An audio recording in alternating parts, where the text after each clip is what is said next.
అందరికీ నమస్కారం అండి. బాగున్నారు కదా? Thank you for supporting my videos. యాక్చువల్గా ఇప్పుడు మొన్న నేను ఒక వీడియో పెట్టాను. ఏది ముగ్గురు H1B హోల్డర్స్ని డిపోర్ట్ చేశారు లాంగ్ లీవ్ ఇండియాలో. అంటే H1B మీద ఉండి మోర్ దెన్ 60 days ఇండియాలో ఉండడం వలన వాళ్ళని డిపోర్ట్ చేశారని చెప్పి, వాళ్ళ దగ్గర అన్ని డాక్యుమెంట్స్ ఉన్నాయి, ఎంప్లాయ్మెంట్కి సంబంధించినవి ఉన్నాయి, అవి ఉన్నాయి, అయినా కానీ వినలేదు, డిపోర్ట్ చేశారు అని చెప్పేసి ఆర్టికల్స్లో వాటిలో రాశారనమాట. అయితే బట్ ఏంటంటే జనరల్ రూల్ ప్రకారము మనకి ఇప్పుడు జాబ్ ఇచ్చేటప్పుడు పర్మనెంట్ జాబ్ కానీ లేకపోతే ఏదో ఒక జాబ్ ఇచ్చేటప్పుడు దాంట్లో కొన్ని set of rules, terms and conditions అని ఉంటాయి. అంటే ఒక జాబ్ మనం చేసేటప్పుడు 28 days హాలిడేస్, 25 days హాలిడేస్, లేదు paid leaves, sick leaves, unpaid leaves, ఇలాంటివన్నీ కాంట్రాక్ట్లో ఉంటూ ఉంటాయి ప్రతి ఎంప్లాయ్మెంట్కి. అయితే లోకల్లో ఇప్పుడు మనం అమెరికాలో ఉన్నాము, అమెరికాలో జాబ్ చేస్తున్నాము. ఆ పర్టికులర్ టైంలో మనకు ఒకవేళ 15 రోజులు లీవ్ కావాలి, 20 రోజులు లీవ్ కావాలి, fine, no problem. Other than that మనం ఏదైనా లాంగ్ లీవ్ తీసుకోవాలి ఒక 60 days.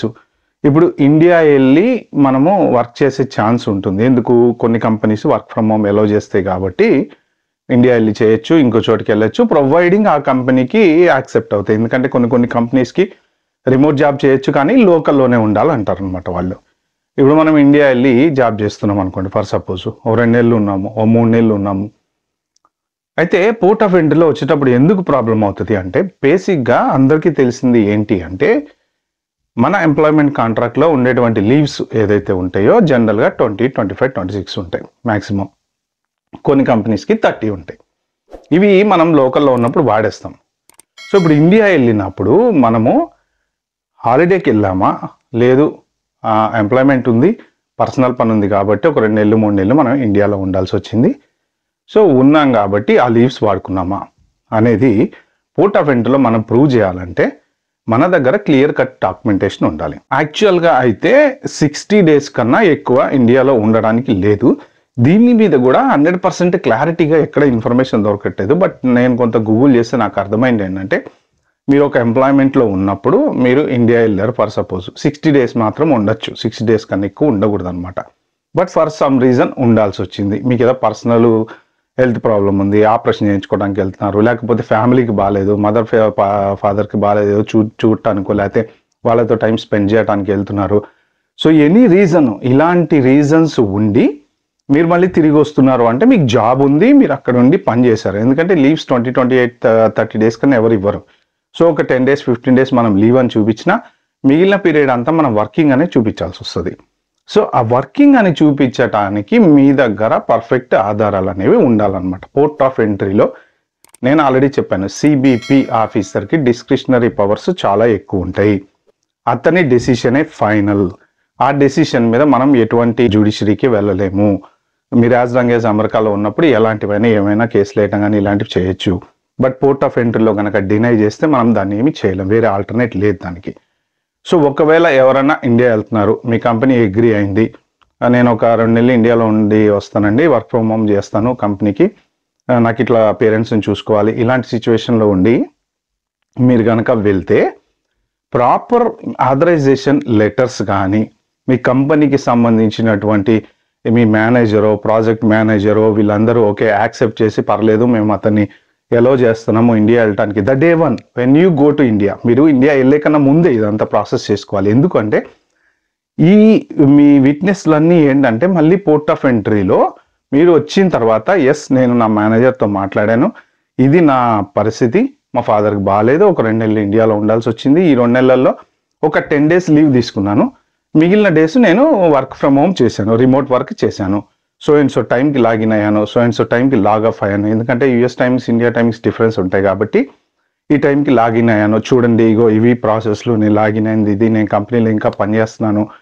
అప్పుడప్పుడు మనము ఈ 2 నెలలు 3 నెలలు ఏదైతే ఇండియాలో ఉండి పని చేస్తూ ఉంటామో మనకి వాళ్ళకి డిస్కషన్స్ అవుతూ ఉంటాయి కదా, ఈమెయిల్స్ అనో లేకపోతే టీమ్ చాట్ డిస్కషన్స్ అనో అవ్వనో ఇవ్వనో. సో ఇలాంటి ప్రూఫ్స్ అయితే మీరు 100% ప్రిపేర్గా చేసుకుని వెళ్ళాలి. వెళ్ళేటప్పుడే ప్రిపేర్ చేసుకోండి. వచ్చేటప్పుడు ఏం ప్రిపేర్ చేసుకోవాలి? ఇప్పుడు నేను చెప్పినట్టు ఈ టీమ్ చాట్ మెసేజ్లు స్క్రీన్ షాట్లు తీసి ప్రింట్అవుట్లు తీసి పెట్టుకోవడము, ఈమెయిల్స్ ఏదైతే ఉందో మీకు మీ మేనేజర్లకి జరిగే కాన్వర్జేషను, లేదు మీ క్లయింట్కి మీకు జరిగే కాన్వర్జేషను, ప్రాజెక్ట్ గురించి డిస్కషను, ఇలాంటివి ఏవైతే ఉంటాయో అవి కొన్ని ప్రింట్అవుట్ తీసి పెట్టుకోవడము. ప్లస్ మెయిన్ ఇంపార్టెంట్ ఏంటంటే మీ మేనేజర్ మీరు 2 నెలలు ఇండియా వెళ్తున్నాను, ఇండియా నుంచి పని చేస్తున్నాను అంటే I have no objection for him to go to remote location India whatever it is, వెళ్ళి అక్కడి నుంచి పని చేయడానికి నా ప్రాజెక్ట్కి నాకు ఎటువంటి అబ్జెక్షన్ లేదు అని చెప్పి లెటర్లు తీసుకొని పెట్టుకోవడము, ఇలాంటివన్నీ మీరు గ్యాదర్ చేసుకోవడం ఇంపార్టెంట్ అనమాట. ఎందుకంటే 2 months ఇండియాలో ఉండి మీరు ఇప్పుడు మొన్న వాళ్ళ ముగ్గురులో ఒక అతనేమో 2 months కన్నా ఎక్కువ ఉన్నాడంట, ఇంకొక అతనేమో 3 months కన్నా ఎక్కువ ఉన్నారంట. జనరల్గా ఏంటి ఎవరు ఒప్పుకుంటారండి 2 నెలల కన్నా ఎక్కువ మీరు అవుట్ సైడ్ ఉన్నారు అంటే? ఇప్పుడు ప్రజెంట్ ఏంటి కొత్తగా రిమోట్ వర్క్ చేసినా సరే 1 day ఆఫీస్కి రావాలి, 2 day ఆఫీస్కి రావాలి, ఇలాంటివి ఉంటాయి. లేదు కొన్ని కంపెనీస్లో అయితే కంపల్సరీ మీరు లోకల్లోనే ఉండాలనే రూల్ ఉంటుంది. సో ఇలాంటివన్నీ సాటిస్ఫై చేయడం కోసం ఉండాల్సిన డాక్యుమెంటేషన్ వాళ్ళు నమ్మరు అనమాట. 80% అంటే వాళ్ళు ఏమనుకుంటారు, మీకు జాబ్ లేదు, 2 నెలలు ఇండియాలో ఉన్నారు, మళ్ళీ వస్తున్నారు, మళ్ళీ వచ్చి జాబ్ ఎత్తుక్కుంటారేమో అనుకుంటారు అనమాట. కాబట్టి వీటన్నిటికీ ప్రిపేర్డ్గా ఏ డాక్యుమెంట్ అడిగినా సరే, పే స్లిప్స్, బ్యాంక్ స్టేట్మెంట్స్, మీకు శాలరీ పడుతూ ఉంటుంది కదా, ఎవ్రీ మంత్ మీరు వర్క్ చేస్తూ ఉంటారు, శాలరీ పడుతూ ఉంటుంది, మీ బ్యాంక్ స్టేట్మెంట్స్, మీ అడ్రస్ ప్రూఫ్స్, మీరు అక్కడ ఏది మన రిలీజ్ అగ్రిమెంట్ లెటరా లేకపోతే ఇంకోట, అదొకటి. లేదు నేను ఒక్కనే ఇండియా వెళ్ళాను, నా ఫ్యామిలీ అక్కడే ఉన్నారు, మా పిల్లలు స్కూల్కి వెళ్తున్నారు, సో ఇలాంటి ప్రూఫ్స్. పోర్ట్ ఆఫ్ ఎంట్రీలో జెన్యూన్గా మీరు వెళ్ళారు అని మిమ్మల్ని మీరు ప్రూవ్ చేసుకోవటం కోసం కావలసిన డాక్యుమెంటేషన్ అంతా చేసుకోండి. ఎందుకంటే ఖచ్చితంగా మీరు జాబ్ ఉండి ఇండియాకి 2 నెలలు 3 నెలలు వెళ్ళారంటే నమ్మడం అనేది కష్టం అనమాట. సో ఇది ఎంప్లాయ్మెంట్ ఉన్న వాళ్ళు. ఇంకా నాకు ఒక 2-3 క్వశ్చన్లు వచ్చినాయి, సార్ మరి డిపెండెంట్స్ ఉంటారు కదా, వాళ్ళు వెళ్తారు ఇండియాకి 2 నెలలు 3 నెలలు ఉంటారు, మరి వాళ్ళకి ఏమి ఇబ్బంది లేదా అంటే వాళ్ళకేమి ఇబ్బంది లేదు. ఎందుకంటే వాళ్ళ end of the day dependents కదా. ఇప్పుడు సంపాదించేది మనము, ట్యాక్స్ కట్టేది మనము, అంటే మనం ఇన్ ద సెన్స్ H1 ఎవరైతే ఎవరు వైఫ్ అయితే వైఫ్, హస్బెండ్ అయితే హస్బెండ్, వాళ్ళ మీద డిపెండెంట్స్ ఎవరైతే ఉంటారో పిల్లలు కానీ భార్యలు కానీ వాళ్ళకి పెద్ద ప్రాబ్లం ఉండకపోవచ్చు. అట్లని చెప్పేసి మరి 1 year 2 years వాళ్ళు అక్కడ ఉన్నారు అంటే ఎందుకున్నారు అని అడుగుతారు, బట్ దాన్ని జస్టిఫై చేసుకోవచ్చు ఈజీగా.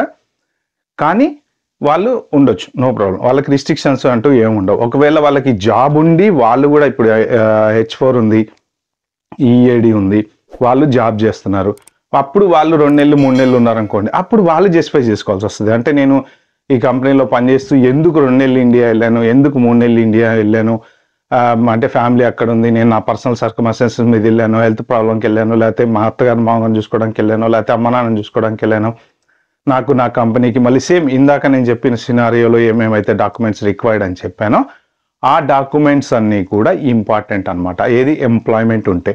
ఎంప్లాయ్మెంట్ లేకపోతే ప్రాబ్లం అయితే ఏం లేదు.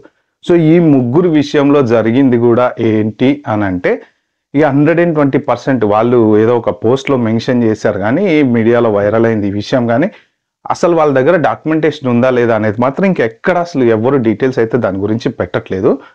మోస్ట్ ప్రాబబ్లీ అన్ని పర్ఫెక్ట్గా ఉంటే వాళ్ళు ఎలో చేస్తారు. వాళ్ళకి ప్రూవ్ చేయాల్సింది ఏంటి అంటే గ్యాప్ ఏదైతే ఉందో ఆ గ్యాప్లో నీకు ఎంప్లాయ్మెంట్ ఉంది, నువ్వు స్టిల్ కంపెనీతోని టచ్లోనే ఉంటున్నావు, నీకు శాలరీ పడుతుంది, నువ్వు రెగ్యులర్గా వర్క్ చేస్తున్నావు. సో ఇలాంటివి ప్రూవ్ చేయగలిగితే ఏ ప్రాబ్లం ఉండకపోవచ్చు. ఓకే ఫ్రెండ్స్, ఇది ఈ వీడియోలో నేను షేర్ చేసుకుందాం అనుకుంది. వీడియో కనుక మీకు నచ్చినట్టు ప్లీజ్ అండి like, share, subscribe my channel. Thank you.